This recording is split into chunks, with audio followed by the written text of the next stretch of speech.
Welcome to the Man Up, Man Down podcast, presented by Volker Beluda and David Pawsey. We discuss the pressures and challenges faced by men approaching middle age that we're often too embarrassed to speak about with our friends. You can find us online at www.manupdown.com. Enjoy the show and don't forget to subscribe and leave us a review. Welcome to another episode of Man Up, Man Down. And today we're delighted to welcome Dave Ferguson. Dave is the innovative mind behind the integrated martial arts method. During the lockdowns of 2020 and 2021, which I'm sure we all remember, and several other traumatic experiences, Dave began to develop and align his 4 decades of multiple martial arts experience, crafting the first martial arts-based program exclusively designed to address the distinct challenges faced by middle-aged men. And we face a lot, don't we? Dave's integrated martial arts approach combines a range of traditional and late modern styles, ensuring that everyone finds what they need.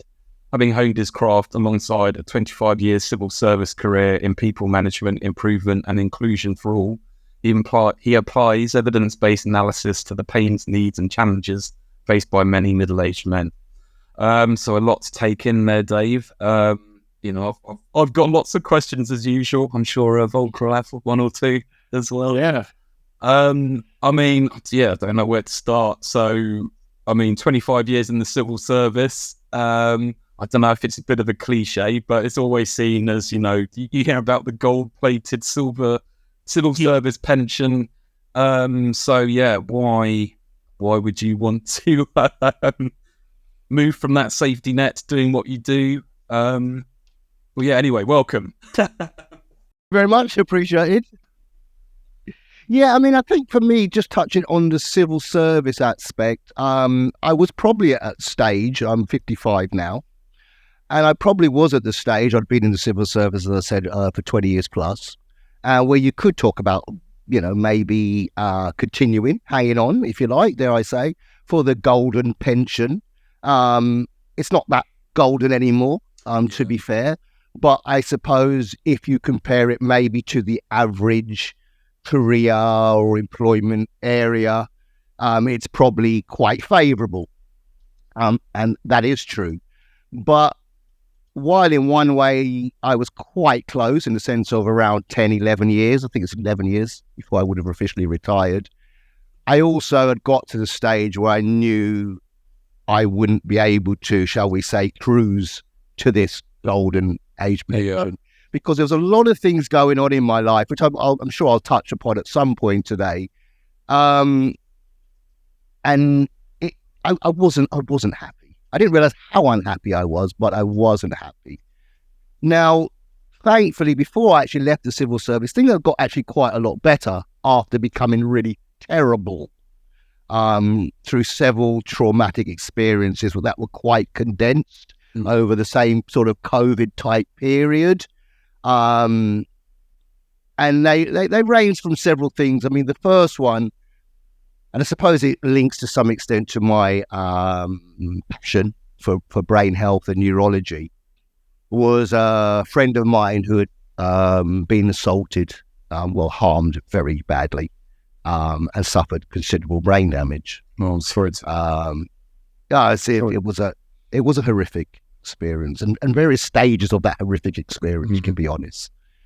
Not a million miles from yourself, actually, Volker, in the Shoreham area. All right, yeah. And going through that process was pretty horrific for many reasons. The impact on yourself, the impact obviously on the individual, the family, the following criminal justice system process, which of course I was part of as well. So I was kind of there for the moral and practical support. I know maybe quite typically manly, I thought I'll help everyone else and maybe didn't realize the impact it would potentially have on myself. We managed to get through the criminal justice process, as it were, and it was a reasonably satisfactory outcome. I'm not sure there ever can be, because you've almost lost, the family, ourselves as peers and friends have almost lost someone to some extent. There are some similarities to a bereavement, actually. He can no longer converse anymore. And following that, I had a very close bereavement as well, probably about a year after that. I was probably just about starting to recover, because I think of myself as quite stoic and resilient, like I think what a lot of men do. And that was really difficult. It was an auntie, but a genetic auntie, and in our culture, sometimes we have quite a wide community of aunties and uncles. And then several weeks after her bereavement, I had an incident with our wonderful police force where some of my close family members were being assaulted. And I'm afraid the stereotypes are true. Yeah. And in the end, the police, about 6 of them or 5, should remember this, shouldn't I? About 5 of them piled on top of me and sprayed me consistently with a various range of chemicals. And so every time I thought I was getting a little bit better, I was going further down without realizing it at the time, of course, necessarily. And then the final sort of what I would class as a traumatic experience that influenced the need for change. And I hope this is quite relevant to middle-aged men as well, so I'm happy to share this in a little more depth, was I had some discomfort around my testes area. Can't quite remember the timeline. I think it was probably just before my auntie's bereavement, if I remember right, the first time. And I didn't think much of it. And I thought it's because I had some dodgy boxer shorts or something ridiculous like that. Because when I sort of adjusted the shorts, it felt better. But that went on for several weeks, if not months. So I thought, this isn't quite right. So I went to the GP, and I'm not going to say that all women GPs don't understand or not empathetic in this context, and not saying all male GPs are. But in my particular circumstance, when I went to my GP, who was a woman, she did the checks, which is pretty uncomfortable, and it's not a surprise that a lot of men may be, I'm not going to get that check, no way. Yeah. But I, in general, maybe not that stereotypical, in so much as if I don't know what's wrong with me, I'll go and get it checked, or I'll find an expert, not Google or anything like that, but I'll find an expert to support and help with that. So that's what I did. But regrettably, she was a little blasé and sort of did the checks and everything, mildly uncomfortable, but okay, as long as we get something from this. And the sort of end diagnosis was, well, I don't know what it is, and take some paracetamol. Right. And that just didn't seem right. But I'm not an expert, so I didn't know. So I sort of went away fairly uncomfortable with that knowledge. And to just shorten the story a little bit, several months still ongoing. Felt a little bit better afterwards, maybe a bit of placebo effect there, but not too sure. And several months later, same thing, still continuing, possibly getting worse.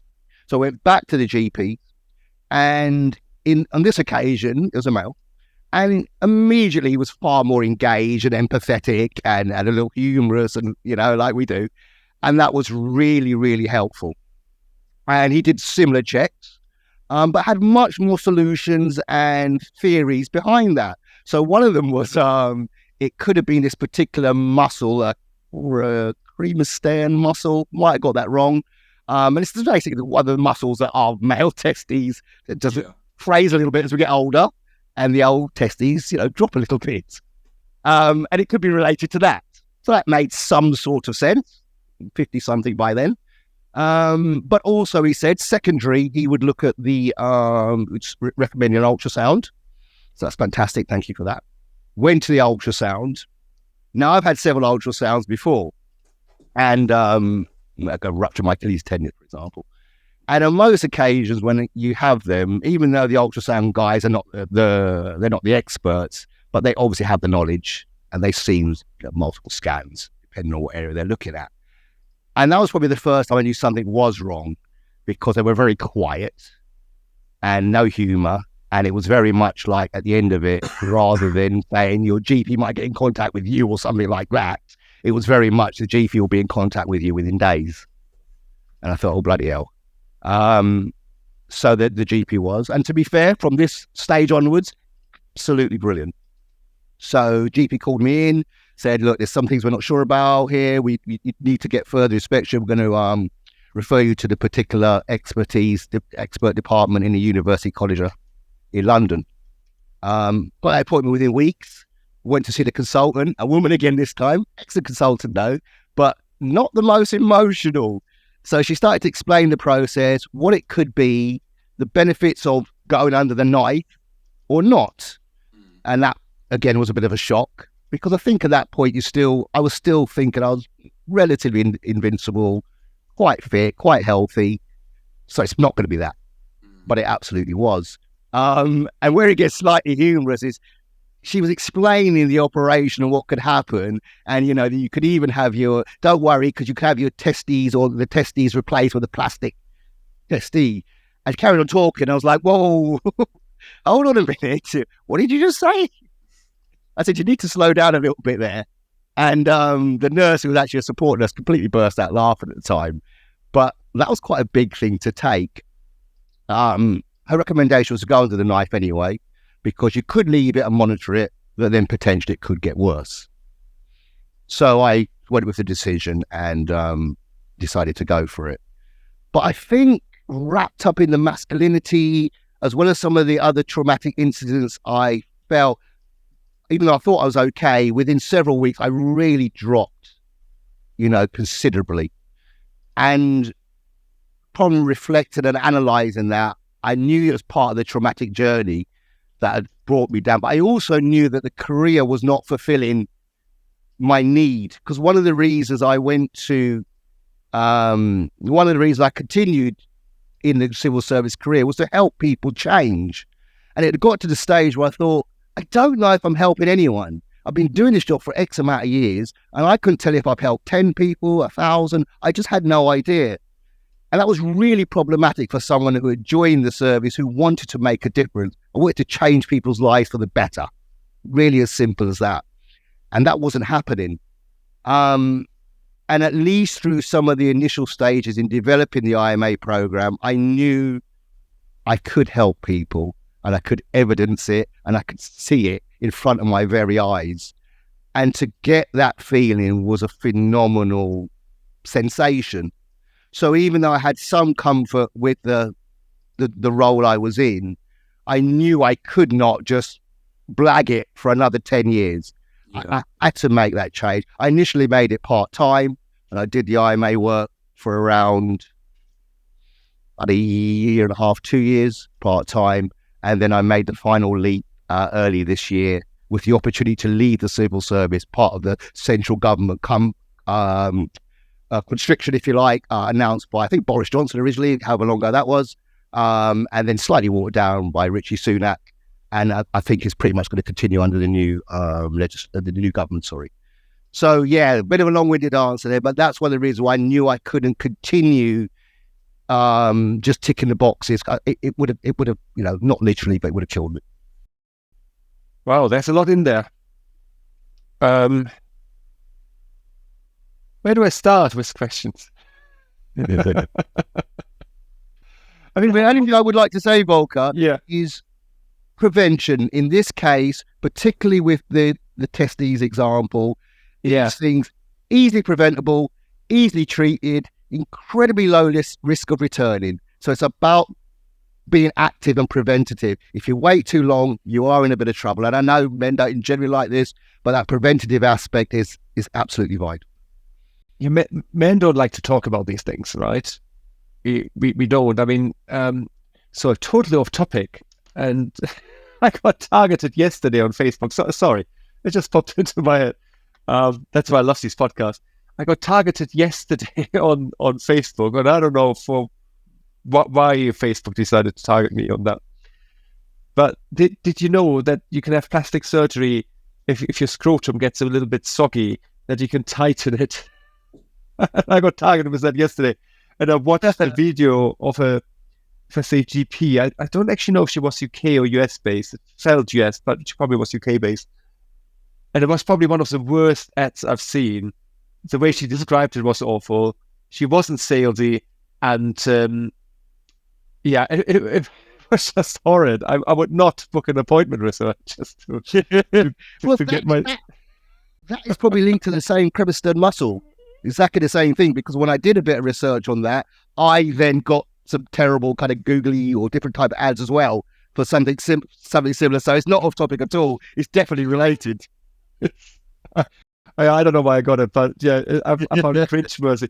But also the subtitle didn't match. So for an ad to go out and the subtitle wasn't right, I was like, yeah, sorry that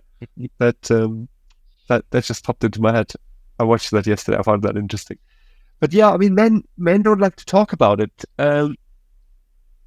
So I'm more interested in the martial arts. Where's the martial arts coming from? Yeah, so the martial arts have always had a level of consistency for me. Even during periods where I was challenged, there has been a level of consistency for the last 40 years that has rid pretty much most of these crises. Probably the example I gave of the condensed traumatic experiences, that was probably a time where they were challenging. But if I look at things like, I don't know, look at some of the values. So I started my first martial art, a South Korean martial art called Tang Soo Do. And I was 16 at the time. Right. Yeah, 16 or 15 actually.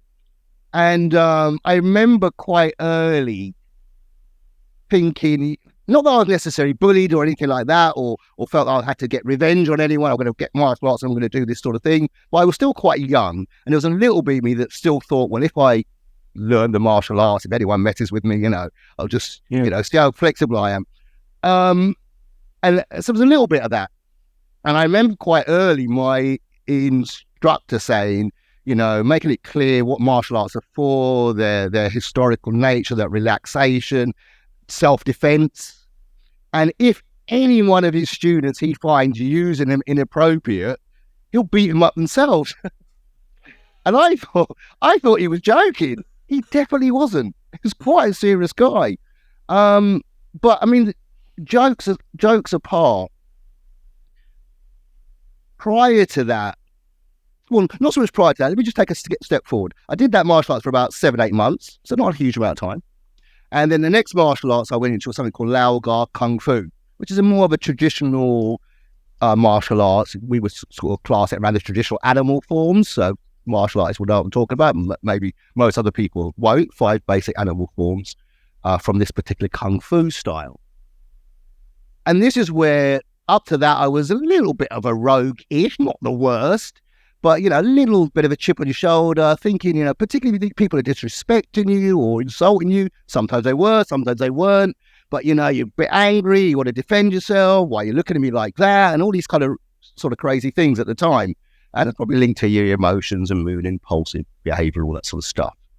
But certainly with Kung Fu, and it was my first long-term martial arts, I'd gone from this guy who was a little bit, maybe lacking a bit of confidence, but I didn't realise it. And, getting yourself in a little bit of arguments and stuff now and again. And then maybe even to some physical confrontations. And again, most times thinking you were absolutely right. And sometimes maybe, but probably most times not. Sure, there's potentially other alternatives. But once I developed that confidence in the martial arts, particularly Lao Ga in this case, I never got into any kind of them confrontations at all. And I think some of that was to do with the confidence that I then had, some of that to do with the respect for the martial arts, some of that to do with the respect for yourself and others, and the impact that it had long term. I mean, to cut a long story short, I had, let's say, I don't know, the few years prior to that, I was involved in 20 arguments and 3 physical confrontations or something like that. Over the next 20 years, I wasn't involved in anything, nothing at all. You just had that confidence. You always had that bigger picture view as well. Always could see things coming a little quicker as well. And that was really beneficial.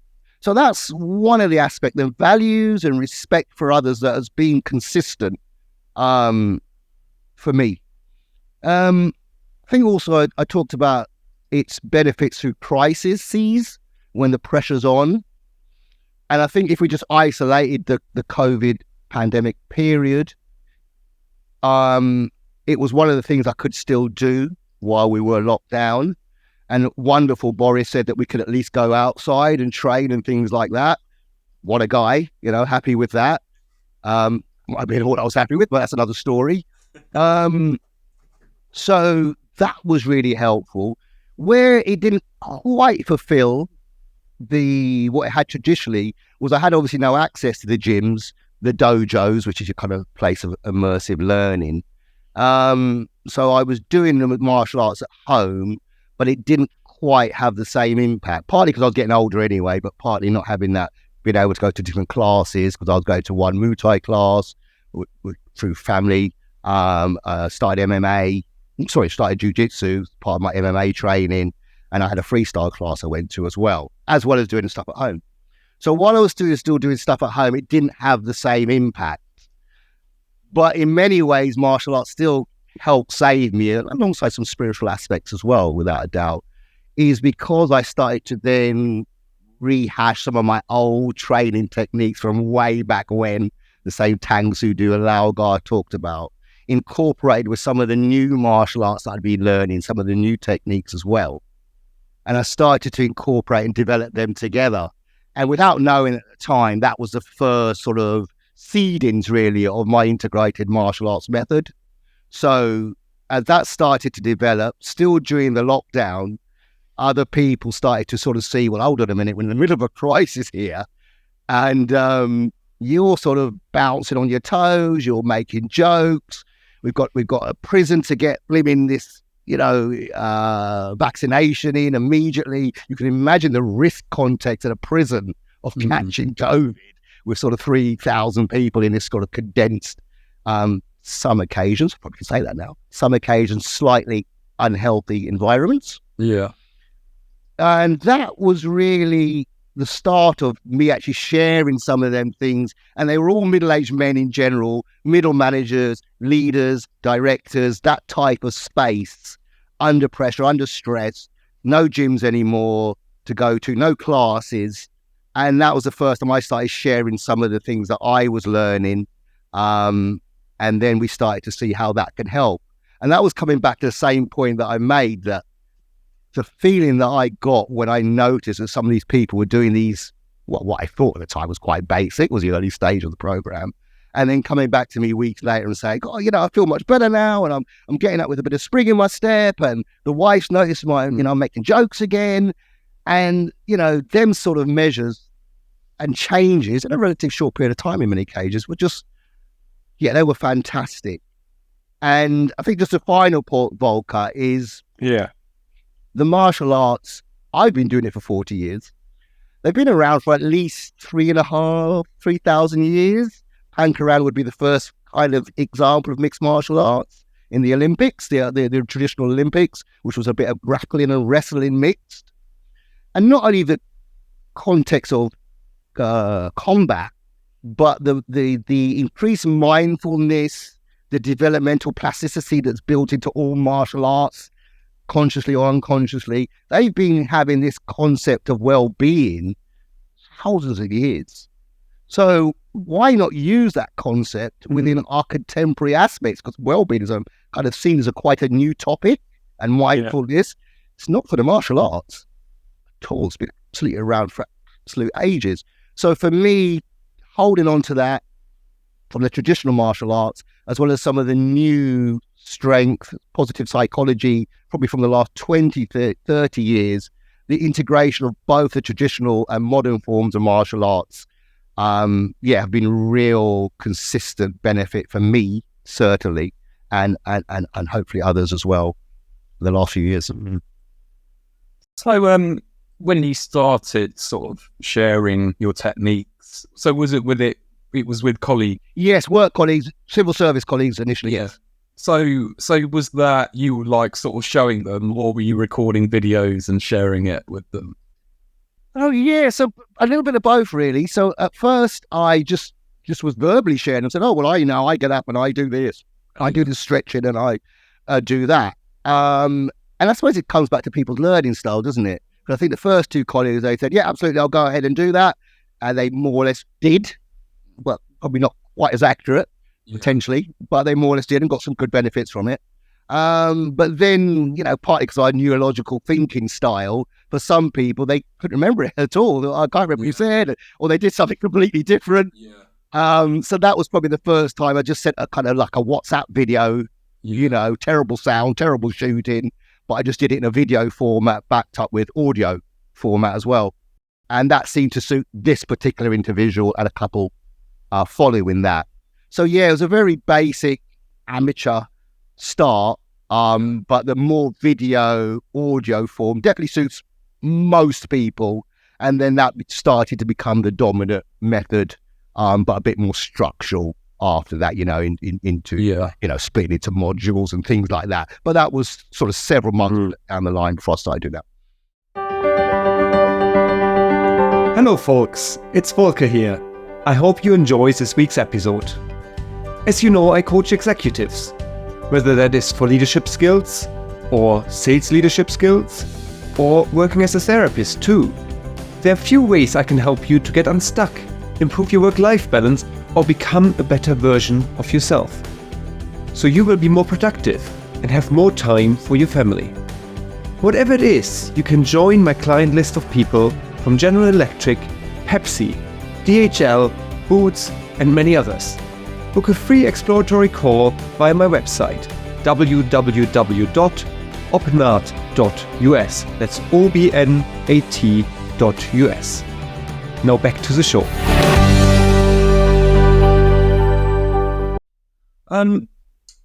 You sort of mentioned about how, you know, during lockdown, you sort of went back to, you know, practice the techniques that you'd learned sort of all, you know, decades ago. I mean, like lockdown was a big period of reflection, I think, for all of us. I mean, do you think that, I mean, you know, this is proper sort of COD psychology on my part, but that sort of like, you know,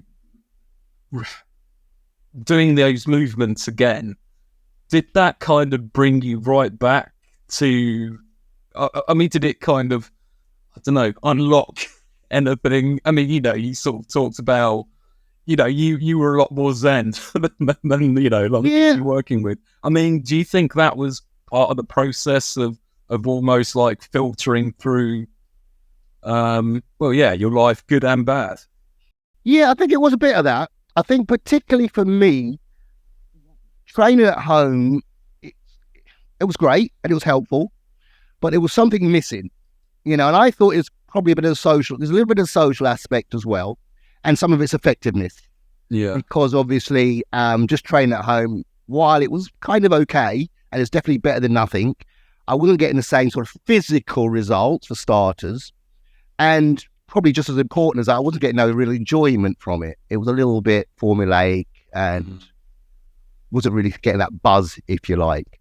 And going back to the traditional martial arts at least gave me some of that enjoyment. So I don't know, highlighting your point, if that was because of the past experience, a more positive association with that period, which was quite positive, enjoying period. I absolutely love the martial arts. You know, it's always, you know, right back to sort of Bruce Lee and on to Jackie Chan. I've always been into the martial arts, probably through my brother in the main initially. So yeah, I think the first thing was definitely the enjoyment, you know, enjoy that. Some of the techniques haven't continued, certainly not necessarily into the program, because as far as the effectiveness goes, as far as the changes that middle-aged men either need or require, they probably weren't that efficient. But that initial burst was probably through the humour and just that positive reflection from the past. But then moving on, then it was a bit more not formulaic, but a bit more structural after that, really working out exactly what worked, a bit more analytical really after that. But certainly initially that enjoyment was vital. I think from what you described, the program gave people a lot of confidence, right? And I think even from a social aspect, although you say it's not necessarily social, it probably would have given them hope as well, right? This connection point. I don't know how often you run the sessions, once a week, twice a week, right?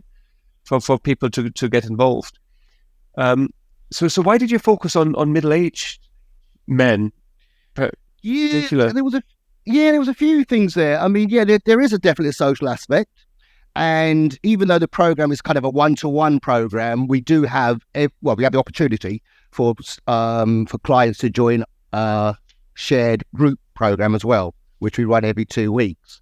Some people not interested, they're more than happy to just carry on with the one-to-one stuff. But there's certainly a group, I was going to say mainly single men, but that's probably not the case, actually. There's certainly a group that do benefit more from that group interaction.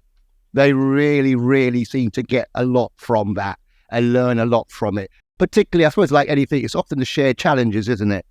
Yeah.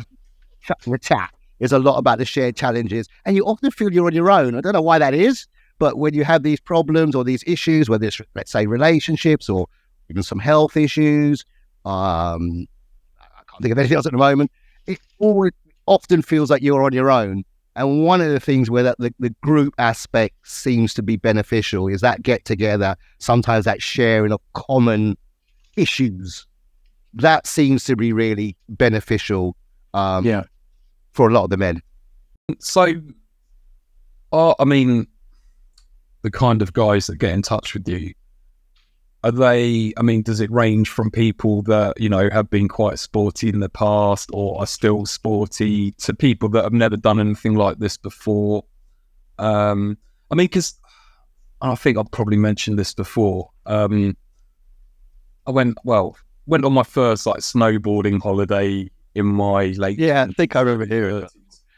And, you know, and it's just this thing of like learning something completely new at that age. And, you know, and that's a huge confidence boost. So yeah, you know, is there sort of quite a range of the people that you work with? Yes, there's a massive range, really. And it goes from, I suppose, at the top end would be people that were up to quite recent, have been actively involved in sports and generally been quite fit, usually done some sort of martial arts before, can be a little while ago, can be more recent, but maybe they can't do it at the moment because they can't get to the gym. You know, they finish at a certain time, they have to drive in a few hours to the gym, and it's just all a bit long. And this is a way that they could maybe, for example, join through the hybrid context, you know, working at home, or they could do it before work, after work, that type of thing. So there's a bit of that pull. Then there's a group, small group to be fair, that have never done anything, never done any fitness at all, and they just want to try something completely new and different. And also what I find, and this is where a lot of our free resources come in, is a lot of people with other ailments or issues that just want some basic knowledge and information to help improve their health and well-being. And then the final group is probably, I mean, this is quite generalized, but the final group is your kind of leaders, like I spoke about before, transitional leaders, under pressure, high-stress jobs. That's the kind of next stage. They usually are more program-orientated. So it's a kind of mixture between that professional program-orientated need, but that wider everyday support and engagement, because partly we know that men don't engage in these type of things, particularly around health and well-being. And I don't know if you guys saw the recent Movember report. It makes shocking reading, though you might not be amazingly surprised by it, but they concluded that 130-something thousand men die early from preventable diseases. And in the context of the free resources, I think it's like 81, 82%, something like that, are more likely to die early in depraved regions. So that group, we always want to make sure there's easy access to a range of free resources that they can access. Obviously, if they want to go further and then join some of the paid stuff, no problem with that, of course. Yeah. But it's also just making sure there's that range of free resources for that group that kind of struggle maybe to get access to this type of material and support. Well, and you've really touched on something there where, a lot of, I think a lot of the problem amongst men, obviously we talked about the fact that we're not very good at talking or asking for help. But, sometimes a lot of the support you need is unaffordable to vast swathes of people, whether that is counselling or, there are affordable gym memberships, but it can be quite exclusive and I mean that in the negative like aspect as opposed to Absolutely. yeah. And I think it's linked to things like confidence and stuff as well, because maybe if you've been doing something like that historically and up to quite recently, you're probably prepared and ready for that. If you're someone, maybe you're starting to lack a bit of confidence, your body's a bit out of shape, you haven't been to that gym for 10, 15 years or 5, 10, whatever, to go back into is really daunting. Yeah. And I just wanted to add, by the way, with that Movember report, just to highlight one of the other core factors was men not attending basic health screenings, that we, different periods during our middle age as well. Probably not a massive surprise to us. Yeah, I mean, and that is something that we've, talked about a lot, is that, women have all these touch points throughout their lives, with sort of the menstrual cycle, when you get pregnant, and I think, I've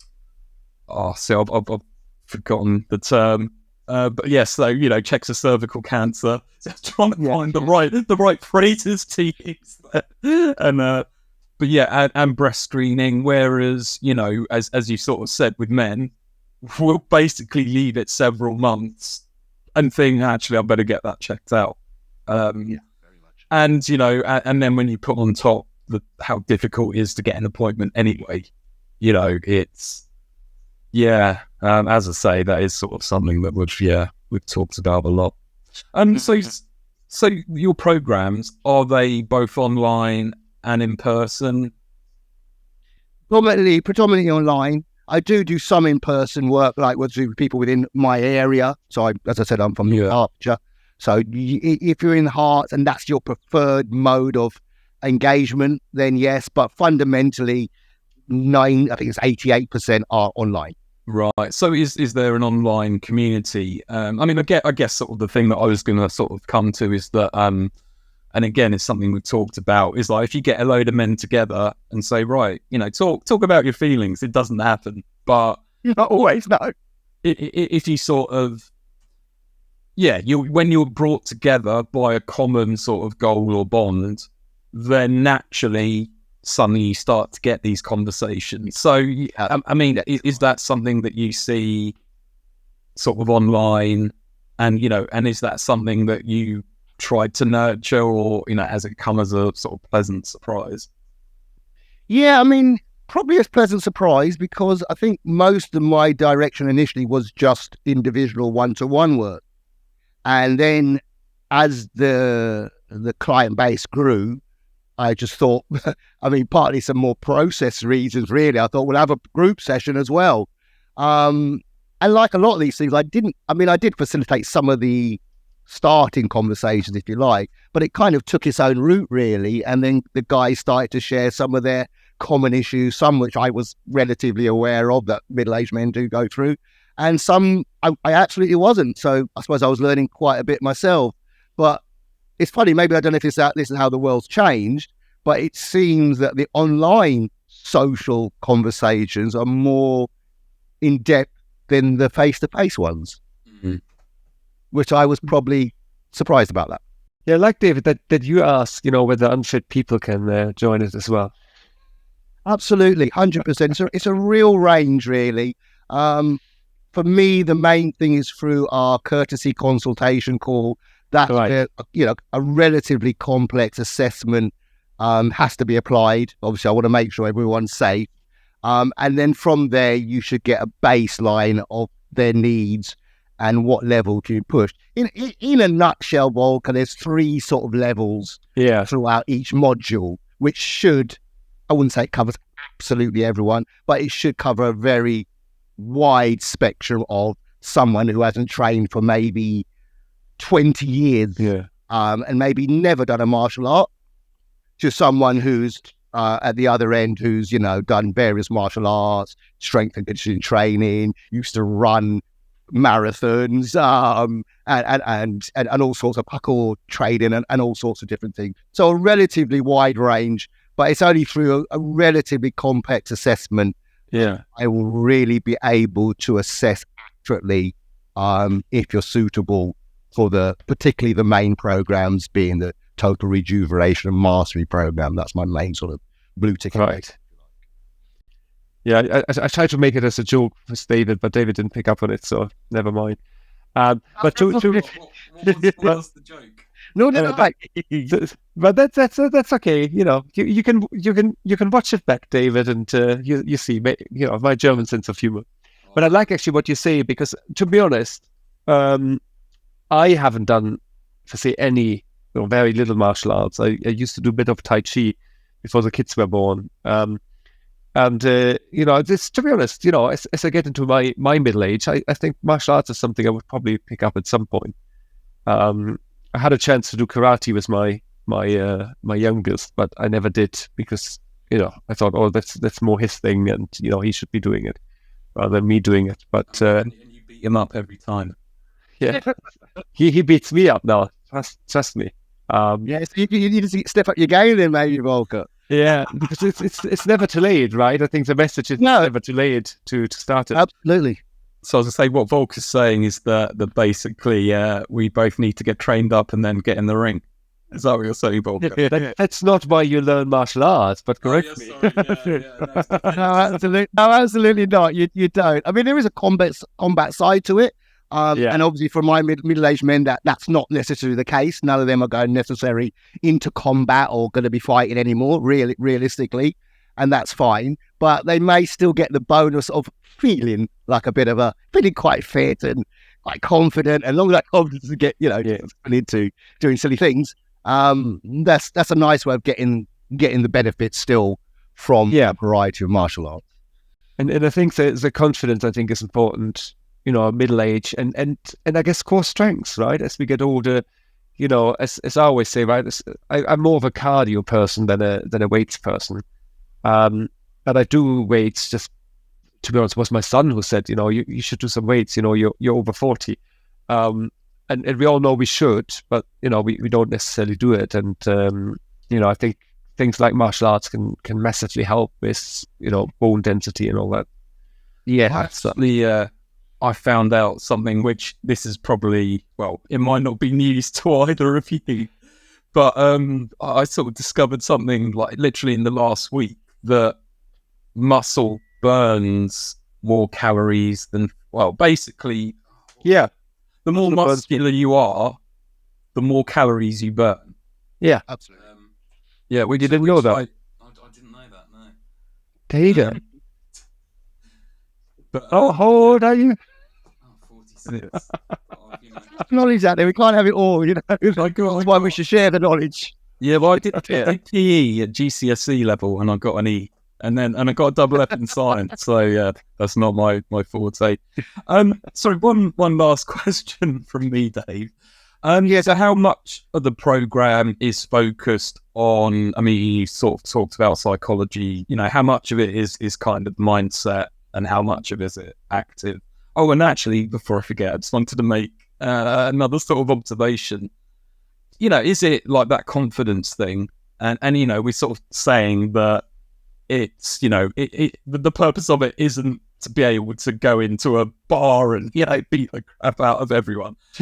But, when we come down to sort of, us men, innate thing, I think, we all want to kind of feel that if there was a threatening situation, we could deal with it.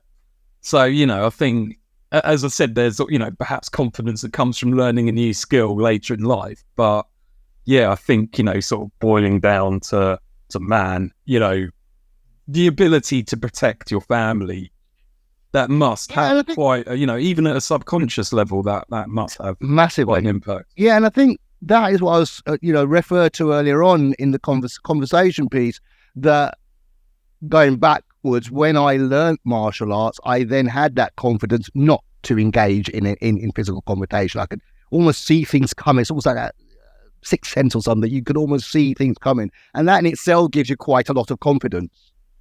From a masculine perspective. And I think actually it was the lack of control, but also potentially lack of confidence that before actually got me involved in these kind of a bit short man syndrome. I'm 5'9", and you take the mickey, oh my gosh, and what he's doing today, I'm not having that. And he's, sorry, the record, that's taller than me. Oh, Well, yeah. I reserve my judgment. So I think confidence is that kind of it's a lot more subtle than having to fight and throw people over bar stools or whatever. It's that awareness, acknowledgement, seeing things before they happen, being able to diffuse them, all a part of that development along the way, really. And going back to the aspects of martial arts and psychology, I suppose the key additional aspect that I've really developed as the program has grown is around brain health and neurology. That's kind of really has been my thing. I'm not a neurological expert or anything like that by any means, but I found it absolutely fascinating. And I think it was probably the first person that wasn't necessarily that successful in the course that couldn't quite seem to, well, there's a couple. One that actually started absolutely brilliant and did absolutely everything, and then completely burnt out within weeks. And another client just couldn't quite, every time it started off quite well, it dropped back with a bit of a new crisis, and then he had to build him back up again, and then within weeks he dropped back again. And I found it incredibly frustrating, actually, and I thought, I need to know what's going on here. And upon sort of closer inspection and reflection and a bit of research, the number one thing that stood out for me was just there's probably something around neurological health and recognizing that, you're not stuck with the brain you have, you could actually make it better. I didn't realize that. Bit of a war going on for the old brain health at the moment. And if you could put maybe the corporations and their advertisements on one side and that self-care, awareness and knowledge and support on the other. And it was particularly around nutrition where I really started to develop this more neurological aspect. And even just looking at neurology and craving and willpower, there's some complex areas involved, which you even got some awareness of, you're probably going to struggle a little bit. So I know we're probably a bit short of time here, but I'll wrap it up here. But in basic terms, around your neurological willpower, you're talking around the prefrontal cortex, the basal ganglia, your kind of motivational center, and that deep limbic area, the emotional memory center. They're all involved around nutrition and cravings. There's some electrical stuff in there as well, so I'm not going to go into that. Probably haven't got enough time. We had dopamine, GABA, and endorphins as well. So it's that complex electrical and chemical process, if you like. And without some knowledge of that in this nutritional context, you're probably going to struggle quite a bit. You may have some success for a short period of time, but you will definitely go back to your old habits. This additional neurological understanding can lay stronger fundamental basis for long-term changes. So, neurologic and brain health is probably one of my most key concepts alongside the martial arts, which we spoke about. That makes sense. That, to be honest, that's a topic in itself. I love a bit of neuroscience. Just knowing that muscle, burns fat. It's always going to start. Well, we all know that, don't we? But most of us do. Yeah.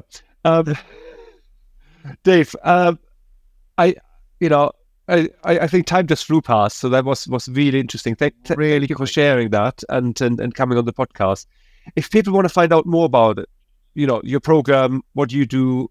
How do they do that? How do they get in touch? Where can they find you? Yeah, that's really easy actually, Walker. Everything is going to be at this one address. So davefergusoncoach.com, and you'll get everything there. So I'm happy to offer how much can we do? 4 or 5 consultancy calls. Included in that will be a brain screening assessment for the first 5 people that contact me through that route. Exactly the same address. You can get a range of free resources that I spoke about. Just go down there, download them. Yeah. Huge amount there available. That's, as I said, where you'll book the call as well if you want. All my social media links are there as well. So you can follow just through that same davefergusoncoach.com. And you can follow all the social media links as well. Facebook, Instagram, and LinkedIn. You can also get to my Facebook group there as well. I am a wellbeing and support group. So whether you want to book a call, whether you just want some free resources, follow me on social media, all through davefergusoncoach.com. Brilliant. And they best quote men up, men down. So otherwise everyone gets something free. Yes, So- yes, sorry, yeah. And I'm sticking to 5 because it takes a little bit of a while, these calls and stuff. So that's as much as I can go. Oh, yeah, no, please that's- mention MUMD. Yeah, no, that's incredible. Thank you very much. But yeah, no, appreciate that. So thank you so much. And I say enjoy the weather. Time of recording, it's rather nice in the UK.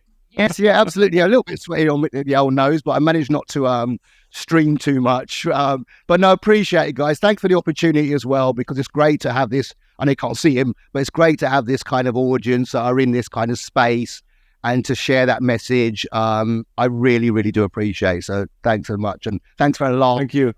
I like a bit of a laugh as well. No Yeah. worries, Dave. Keep up the great Thank work. you. Thanks for listening to this week's episode. Feel free to reach out to Volker or David via our website, www.manupdown.com or podcast@manupdown.com, with any feedback or to let us know what topics you'd like us to cover in the future. Hear you again soon.